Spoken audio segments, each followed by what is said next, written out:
Hello বন্ধুরা, কেমন আছো তোমরা সবাই? আশা করি খুব ভালো আছো। শুভ দুপুর জানিয়ে একটা ছোট্ট মিনি ব্লগ শুরু করতে চলেছি। সো প্লিজ দেখতে থাকো পুরো ভিডিওটা। আশা করি তোমাদের খুব ভালো লাগবে। ভালো লাগলে প্লিজ লাইক কমেন্ট শেয়ার করো। সো এখন আমি স্নান টান করে খাওয়া দাওয়া করে এসে বসেছি। এখন বেজে গেছে হচ্ছে 2:25। তো এখন আমি ভিডিও এডিট করবো, করে তোমাদের সামনে প্রেজেন্ট করবো। সো সকাল থেকে দুপুর পর্যন্ত কি করলাম না করলাম তোমাদের সঙ্গে শেয়ার করবো। আজকে খুব দারুণ দারুণ স্পেশাল আমি রান্না করেছি, সেটাই তোমাদের সঙ্গে শেয়ার করবো। তো সঙ্গে থাকো, দেখতে থাকো পুরো ভিডিওটা। সো বন্ধুরা, আজকে সকাল সকাল রান্না করছি পাট শাক। তো রসুন সম্বার আর শুকনো লঙ্কা সম্বার দিয়ে পাট শাকটা বসিয়ে দিলাম।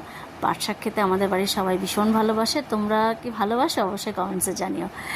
সো পাট শাক হবে, আর এখানে আলু দিয়ে, বরবটি দিয়ে, টমেটো, কাঁচা লঙ্কা দিয়ে পাঁচফোড়ন সমেত একটা তরকারি হবে। আর এখানে হবে মাছের কালিয়া টাইপের, মানে পাতলা হবে না, হালকা গা মাখা হবে। আর এদিকে দেখো, আমি সকালে আজকে ডালিয়া করবো, তো একটু ভিজিয়ে নিয়েছি।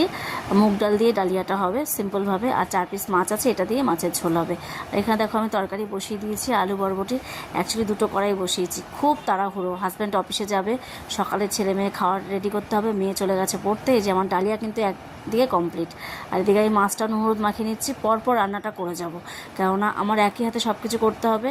আর মাঝখানে হাজব্যান্ডও বেরোবে, তারও টিফিন রেডি করতে হবে, সেটা তোমরা দেখাতে পারিনি।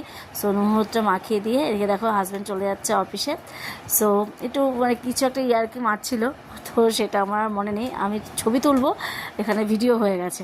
তো যাই হোক, হাজব্যান্ড চলে গেল অফিসে।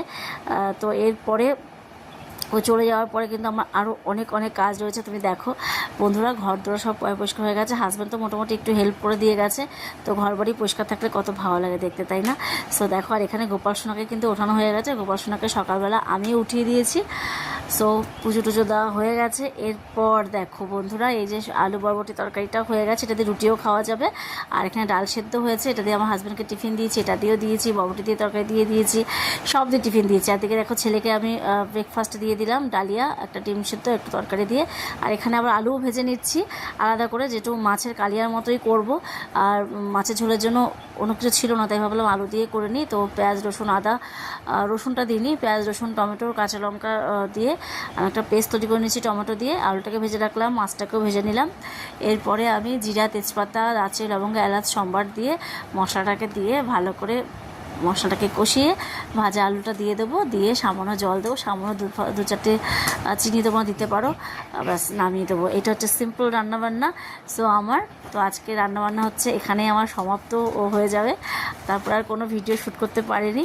সো দেখো, সব ভালো করে মশলাটাকে কষিয়ে নিচ্ছি। তো সকালবেলাটা এত তাড়াহুড়ো বন্ধুরা, তোমাদেরকে আমি কি বলবো। তো জলও দিয়ে দিয়েছি। তো তারপরে আমি দেখো, সকাল সকাল যেহেতু রান্নাটা হয়ে আছে, আমি ওষুধ খাচ্ছি খাওয়ার আগের।